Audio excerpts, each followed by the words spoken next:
मेरी किस्मत खराब है क्योंकि मैं किसी कॉलेज में सिलेक्ट नहीं हूँ, लेकिन वो चिट्ठी आ चुकी थी जिसका किसी को तो इंतजार नहीं, और मैं सिलेक्ट हो चुका था कॉलेज में। इस बात से सिर्फ दो ही लोग खुश थे, मैं और मेरे पापा, क्योंकि दूसरी तरफ मेरी मम्मी ने रो रो मैं समुंदर बना दिया था, क्योंकि उनकी नजरों में मैं अभी भी एक मिट्टी खाने वाला गवार हूँ। खैर, तो अपने कॉलेज जाने की एक्साइटमेंट में मैं पूरी रात खुश था, क्योंकि कुछ ही घंटों में मैं बनने वाला था एक उड़ता परिंदा जिसको पुलिस भी नहीं रोक पाएगी, या फिर पूरे दिन जो जलेबी फाफड़ा खाए और पुलिस से भी नहीं रोक पाएगी। कृपया ऐसे लोगों के बहकावे में ना, कुछ ही देर में इस बैलबूती के तो सारे सपने टूटने वाले हैं। तर्क रहे और पेट के बल घूम।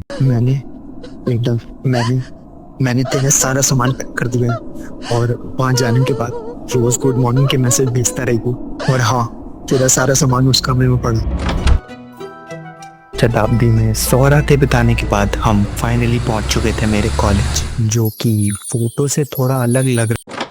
बेटा, हम गलत एड्रेस पे तो नहीं है ना? गूगल मैप्स पे तो यही जगह है। आप इसको हॉस्टल छोड़ने आए हैं, हाँ, आप तो आप यहाँ से वापस जा सकते हैं।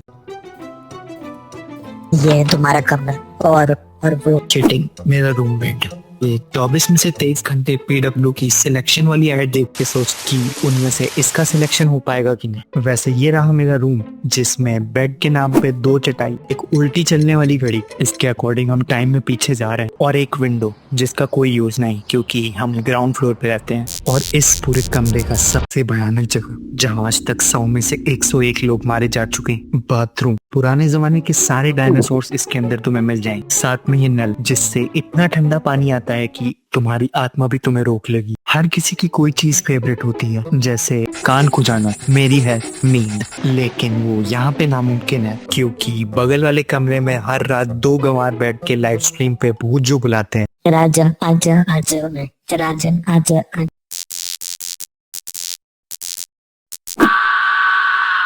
और मेरा ही रूममेट फुल वॉल्यूम पे रीले देखता है। इन सब चीजों के होने पर तुम सोचते हो कि इससे बढ़िया तो वो अंकल ही बन जाते जो ट्रक चला के भी BMW खरीद रहे हैं। पहली रात तो किसी तरह से न बच गया, लेकिन ओए शानी, इधर आ, आया बड़ा यूट्यूबर बनने। एक सेकंड, तुम्हारा कंफ्यूजन दूर करता हूँ।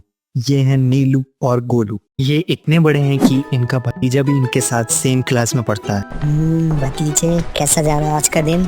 और ये मास्टर तेरे को कोई बीटी दिया ना, तो अपन को बताना। हॉस्टल में आज तक जितने बच्चे कोरोना से नहीं भागे, उससे कहीं ज्यादा इन्होंने भगा दी, क्योंकि इस रास्ते से निकलने वाले हर एक बंदे को ये फालतू से डेर देते हैं। जैसे सुरेंद्र को जियो के टावर के ऊपर चढ़ के एयरटेल चिल्लाना था, रवि को एक ट्रक रोकना था बीच हाईवे पर 1 उंगली से। अब आगे गोलू भाई, प्लीज मुझे माफ कर दो ना, मैं यहाँ पे नया हूँ। तो लक्की निकला रे, नए लोगों को तो हम और भी अच्छे डेर देते हैं। ऐसा कर, तू उस घोड़े के नीचे जा और एक बैक फ्लिप मार। भाई, कुछ ले दे के काम चला लो ना। अच्छा शाने, तेरे पास ऐसा क्या है? मैगी। तुम्हें पता नहीं होगा, लेकिन हर हॉस्टल में एक बंदा होता ही है जो कि मैगी बेच कर इतना अमीर बन चुका होता है कि उसने अंबानी के एंटीलिया के सामने अपना मैगीटीलिया खड़ा कर लिया होता है। 2 लोगों की लड़ाई हो गई, मैगी टेस्ट में पास होना है, मैगी की इनके मम्मी पापा सोचते हैं इससे बढ़िया तो ये ड्रग्स ही कर लेते, लेकिन लाइफ मैगी जितनी सीधी नहीं थी। हजारों सालों की रातों के बाद वो एक दिन आता है जिसमें मच्छरों तक की आवाजें कॉरिडोर में गुनगुनाती। एग्जाम डे, लाइन से सारे कमरों की लाइटें जलती हैं, लेकिन पढ़ने वाला एक भी नहीं, क्योंकि मस्त सब ग्रुप स्टडी का प्लान बना के एक दूसरों के दांतों से च्युइंगम जो निकालते हैं। सारे टीचर्स तक हार मान चुके होते हैं, क्योंकि उन्हें भी पता है जिस इंसान को ABCD पढ़ने में दिक्कत हो रही है उससे ये पेपर तो कभी नहीं हो रहा। खैर, ये सब करते करते तुम्हारा हॉस्टल का आखिरी दिन आ जाता है, लेकिन मुझे कोई आइडिया नहीं है लास्ट डे के बारे में और लोग कैसा फील करते हैं। और आज के लिए इतना ही। मैंने काफी ज्यादा एनिमेशन बना ली है,